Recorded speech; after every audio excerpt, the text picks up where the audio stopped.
అందరికీ హాయ్ అండి. రోజు రోజుకి కూడా రేట్లు అనేవి అన్నిటి మీద పెరుగుతూ పోతా ఉన్నాయి. ఫర్ సపోజ్ జనరల్గా నేను బియ్యం ఒక 5 కేజీలు అలా తీసుకెళ్తా ఉంటాను. ఎక్కువ బియ్యం తీసుకెళ్తే ఏమైందంటే పురుగు పట్టిపోతూ ఉంటుంది. అందుకని ఒక 5 కేజీలు లేదా 10 కేజీలు పోంగా తీసుకెళ్తా ఉంటాను. అయితే ఒక నెల రోజుల క్రితం దాకా కూడా మనం సోనా మసూరి అని అవి తీసుకుంటాం. అది వచ్చేసి కేజీ 60 రూపాయలు. నెల రోజుల క్రితం కేజీ 60 రూపాయలు ఉంది. 15 రోజుల తర్వాత 65 అయింది. ఈ రోజు తెచ్చుకుంటుంటే చూస్తే 70 రూపాయలు అంది. అంటే బస్తా మీద దాదాపు ఒక 250 రూపాయలు పెరిగిందంట.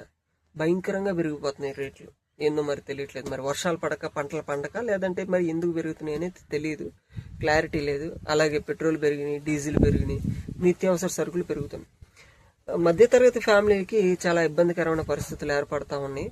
సో చూసుకొని ఖర్చులన్నీ చేసుకోవాల్సిన పరిస్థితి ఏర్పడతా ఉంది. రాష్ట్రంలో కానీ దేశంలో కానీ అన్ని చోట్ల పెరుగుతూ ఉన్నాయి. మరి దీనికి సొల్యూషన్ ఏంటి అనేది నాయకులు అధికారులు ఆలోచించుకోవాల్సిన విషయం ఉంది.